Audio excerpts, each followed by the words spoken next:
Olá, eu sou o professor Fábio e nessa semana iremos falar com vocês um pouquinho a respeito do Império Bizantino. Vamos ao vídeo, turma?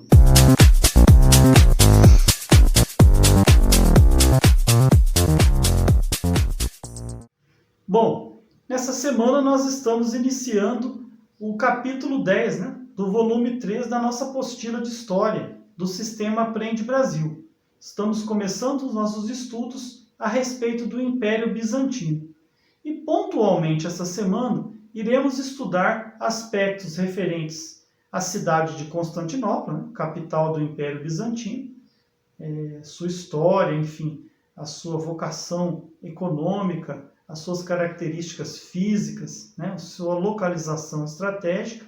E vamos estudar também aspectos referentes à política e à economia, a forma de administração adotada pelo Império Bizantino. Bom, pessoal, a primeira coisa a falar para vocês a respeito da cidade de Constantinopla é que ela nem sempre teve esse nome. Antes de ser chamada de Constantinopla, ela era conhecida como Bizâncio. Isso desde a sua fundação na época da colonização grega. Esse nome teria sido atribuído a essa localidade em homenagem a um antigo líder local chamado Bizas. Isso na época da colonização grega. No ano de 330, com essa região já pertencendo ao Império Romano, o imperador Constantino rebatizou a cidade com o nome de Constantinopla, em homenagem a si próprio. Ficou conhecido, então, a partir daí como cidade de Constantinopla. Com o fim, ou melhor, com a divisão do Império Romano, em duas regiões distintas, Império Romano do Ocidente e Império Romano do Oriente, a cidade de Constantinopla passou a ser a capital do lado oriental do Império.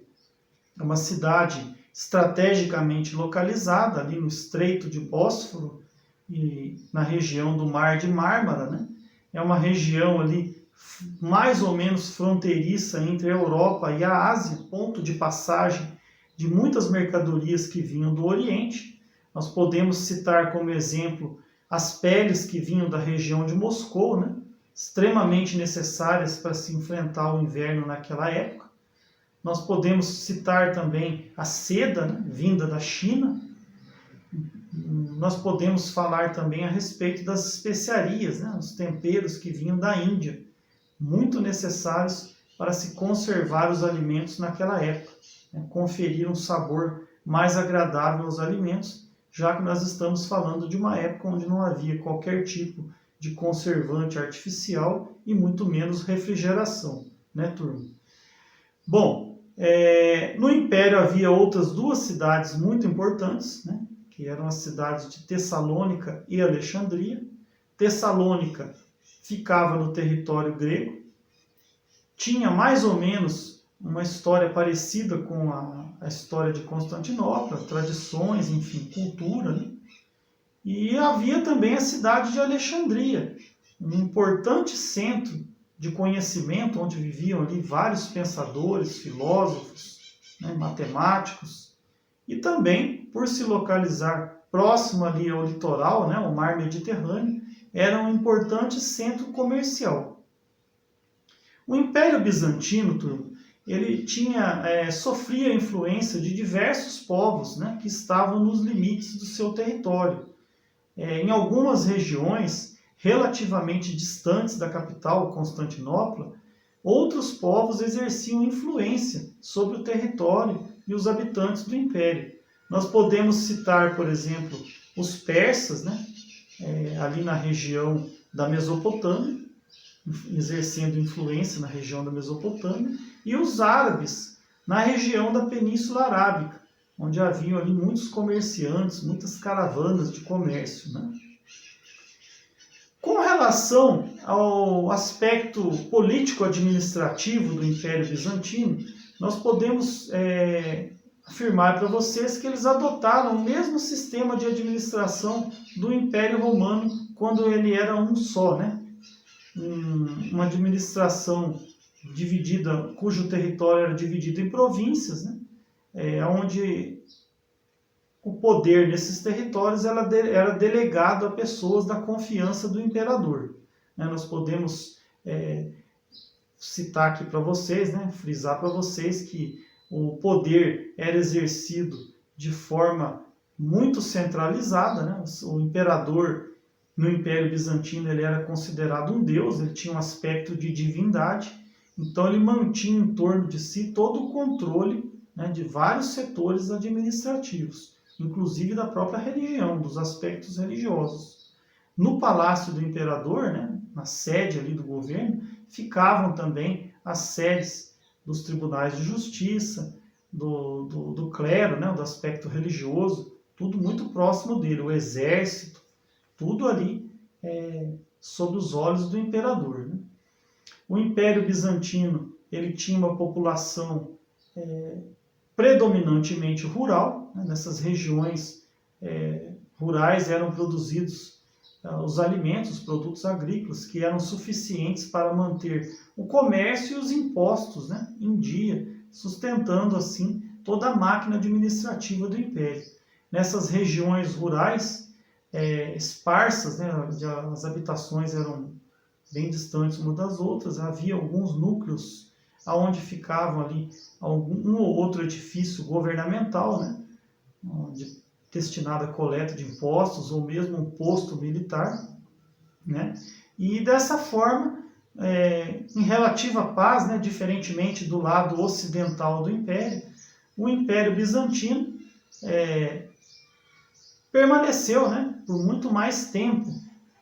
Nós vamos observar que ele durou até 1453, enquanto o Império Romano do Ocidente caiu em 476 depois de Cristo.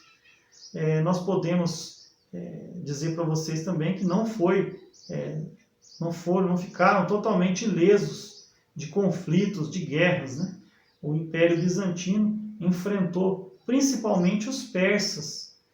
Houve momentos ali de prosperidade, em que eles inclusive chegaram a conquistar grande parte do território do antigo lado ocidental do Império Romano, principalmente durante a época do imperador Justiniano. Porém, um pouco mais adiante, o Império começou a sofrer incursões, invasões dos persas. Inclusive chegaram bem próximos ali à sede do governo, sendo expulsos novamente. E, enfim, havia um aspecto não só de disputa territorial, econômica, mas também religiosa, já que os persas eram zoroastristas, acreditavam nessa antiga religião, tinham essa crença na dualidade, ou seja, para eles havia dois elementos, o bem e o mal. E os bizantinos eram cristãos. E essa fé cristã dos bizantinos, acredita-se, os historiadores, que foi, assim, vamos dizer, o combustível para que eles tivessem suportado ali diversos momentos em que o Império se viu em perigo. Então, durante muito tempo, o Império lutou contra esses invasores, Lá na Europa, no norte da Península Itálica, os lombardos também invadiram territórios que já tinham sido conquistados pelos bizantinos, na época de Justiniano. Enfim, lombardos, persas, eslavos, invadiram as fronteiras do território bizantino. E eles também, nessa mesma época aí de conflitos, eles também enfrentaram diversos desafios referentes a fenômenos da natureza. Então, diversos reveses aí surgiram nessa época, o que, de certa forma, alimentou um certo ar de misticismo por parte dos bizantinos, ao mesmo tempo em que aumentou a fé, no sentido de dar força a eles a seguirem em frente, apesar de todas essas adversidades. Tá bem, pessoal? Essa semana nós temos como atividades o espaço de diálogo da página 16, Nós temos o Você Faz História da página 18 e o Interpretando Documentos da página 21. Então, o roteiro dessa semana ele vai da página 16 até a página 21. Legal, pessoal? Nós vamos atendendo você, seja na modalidade presencial ou seja online, e na semana seguinte, né, já com outro roteiro, daremos sequência aí aos nossos estudos, né, analisando, estudando outros pontos do Império Bizantino. Tá bem, turma? Um forte abraço a todos e até a próxima. Tchau, tchau, pessoal!